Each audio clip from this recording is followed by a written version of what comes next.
দেয়াল, ছাদ, গলি কিংবা খেলার মাঠ কোনো কিছুতেই বাধা ভাবছে না তারা। দৌড়ে যাচ্ছে, লাফ দিচ্ছে, উঁচু জায়গা টপকে নিচে নামছে, ঠিক যেন কোনো অ্যাকশন সিনেমার দৃশ্য। কিন্তু এটা সিনেমা নয়, কোনো ভিডিও গেমও নয়। এই চমকপ্রদ ও দুঃসাহসিক খেলাটির নাম পার্কোর, যা বিশ্বের অনেক দেশে বেশ পরিচিত হলেও বাংলাদেশের জন্য এখনো অনেকটাই নতুন এক খেলার নাম। আর এই খেলার প্রেমেই হাবুডুবু খাচ্ছে চট্টগ্রামের কাজির দেউরির দুই তরুণ, সাজ্জাদ ও মিনহাজ। আমার যখন ৬-৭ বছর বয়স, তখন থেকে আমি আসলে এই গেমটার সাথে সম্পৃক্ত। এই পার্কোরটাও রয়েছে। পার্কোরটা কিন্তু আসলে মানুষ মনে করে অনেক ডিয়ারিং একটা স্পোর্টস।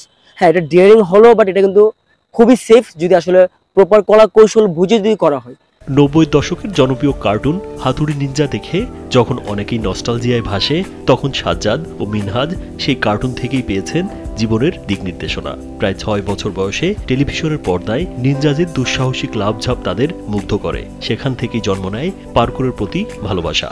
হ্যাঁ, প্রথমে আসলে কার্টুন দেখে আসলে আমি ইন্সপিরেশন পাই যে নিনজা হাতুড়ি একটা কার্টুন ছিল, সে এরকম বিভিন্ন দৌড় ঝাঁপ দিত। তো ওটা দেখে আসলে আমার ভিতরে কিউরিওসিটি জাগে যে আমিও ট্রাই করি। শুরুতে বন্ধু বান্ধব ও পরিবার থেকে ছিল অনেক বাধা, বাবা মায়ের কাছে খেতে হয়েছিল মারধরও, তবুও দমে যাননি তারা।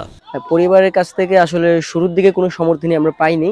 আসলে পাড়া প্রতিবেশী বিভিন্ন কথায়, কটু কথায় আমাদেরকে আসলে কোনোভাবে পার্কোর করতে দিচ্ছিল না ফ্যামিলি। তারপর আমরা করেছি, করতে করতে ফাইনালি রাইট নাও আমরা যে একটা পজিশন আছে, এখন আমাদের ফ্যামিলি থেকে কোনো বাধা নেই। বহির্বিশ্বে পার্কোর খেলার নিয়মিত অনুষ্ঠিত হয় আন্তর্জাতিক টুর্নামেন্টও। প্রয়োজনীয় প্রশিক্ষণ ও সহায়তা পেলে একদিন এসব টুর্নামেন্ট থেকে ভালো ফলাফল বয়ে আনতে পারবেন বলে আশা তাদের। আমাদের ভবিষ্যৎ হচ্ছে বাংলাদেশে আপনার পার্কোরটাকে রিপ্রেজেন্ট করা, আপনার বহির্বিশ্বে গিয়ে আমাদের যে গেমটা আছে ওটাকে রিপ্রেজেন্ট করা। গভর্নমেন্ট থেকে আশা করি যদি ক্রীড়া মন্ত্রণালয় থেকে ওরকম কোনো আমরা সাহায্য সহযোগিতা পাই, তাহলে আমরা আশা করি বাংলাদেশকে রিপ্রেজেন্ট করতে পারবো, ভালো কিছু দিতে পারবো। রাজীব বিশ্বাস, কালবেলা।